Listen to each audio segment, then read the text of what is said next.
Hi. ഇന്നലെ അല്ല മിനിയാന്ന് ഒരു പാരൻ്റ് എന്നെ വിളിച്ചിട്ടുണ്ടായിരുന്നു. 9ാം ക്ലാസ്സിൽ പഠിക്കണ കുട്ടിയുടെ അമ്മയാണ് വിളിച്ചിട്ടുള്ളത്. ആ അമ്മ പറയണതേ, എൻ്റെ മകൻ ഇനി സ്കൂളിൽ പോണില്ല, അവനക്ക് സ്കൂളിലത്തെ സബ്ജക്റ്റുകളൊന്നും ക്യാച്ച് ചെയ്യാൻ പറ്റണില്ല, മാത്സിൻ്റെ 2 സ്റ്റെപ്പ് പോലും അവനക്ക് പ്രോബ്ലം ടീച്ചർ കൊടുക്കുമ്പോൾ അവനക്ക് ചെയ്യാൻ കഴിയണില്ല.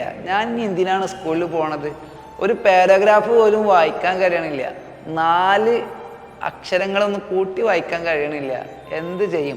പല ട്യൂഷൻ സെൻ്ററുകളിൽ ഞാൻ അയച്ചു. അവനെ കൊണ്ട് ടീച്ചർ ക്ലാസ്സിൽ എണീറ്റ് നിർത്തിയതിന് ശേഷം ഒരു പാരഗ്രാഫ് വായിക്കാൻ പറയുമ്പോൾ അടുത്തത് ഇവൻ്റെ പേര് പറഞ്ഞിട്ട് വായിക്കാൻ പറയുമ്പോൾ അവനക്ക് വായിക്കാൻ അറിയാതെ ക്ലാസ്സിലാകെ അപമാനിക്കപ്പെട്ടിട്ട്, അല്ലെങ്കിൽ മറ്റുള്ള കുട്ടികളെല്ലാം ഇവൻ്റെ വായന കേട്ടിട്ട് ചിരിച്ചിരിക്കുകയാണ്. എന്ത് ചെയ്യും? ഞാൻ പല ട്യൂഷൻ സെൻ്ററുകളിലേക്ക് അയച്ചു, പല സാറുമാരടുത്ത് പേഴ്സണലായിട്ട് ഞാൻ അവനെ പറഞ്ഞയച്ചു. അവനി പോണില്ല, സ്കൂളിനോട് അവനക്കൊരു വെറുപ്പ് പോലെ. അടുത്ത വർഷം SSLC എഴുതേണ്ട ആളാണ്, ഈ വർഷം തന്നെ സ്കൂൾ നിർത്തിയാൽ പഠിപ്പില്ലാത്ത ഇന്നത്തെ കാലത്ത് എന്ത് ചെയ്യാൻ പറ്റും? ആ അമ്മ കരഞ്ഞുകൊണ്ട് എന്നോട് ചോദിച്ചൊരു ചോദ്യമാണ്.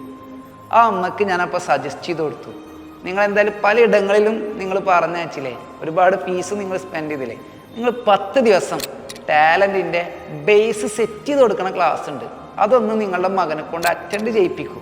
10 ദിവസമല്ലേ പോയാലും പോകുള്ളൂ. ആ 10 ദിവസത്തിന് ശേഷം നിങ്ങളുടെ കുട്ടി പാരഗ്രാഫ് വായിക്കും, എഴുതും. അഥവാ വായിച്ചിട്ടില്ലെങ്കിൽ നിങ്ങൾ ടാലൻറ്റിന് അടച്ച ഫണ്ട് റീഫണ്ട് ചെയ്യും. ഇന്ന് 2ാമത്തെ ദിവസമായിട്ടുള്ളൂ ആ മകൻ ക്ലാസ് അറ്റൻഡ് ചെയ്ത് തുടങ്ങിയിട്ട്. 10 ദിവസത്തിന് ശേഷം ആ അമ്മയുടെ പ്രതികരണം നിങ്ങൾക്ക് തന്നെ കേൾക്കാം. ടാലൻറ്റിൻ്റെ ഫൗണ്ടേഷൻ കോഴ്സിനെ കുറിച്ച് കൂടുതൽ അറിയാൻ താഴെയുള്ള ഈ നമ്പറിൽ കോൺടാക്റ്റ് ചെയ്യൂ.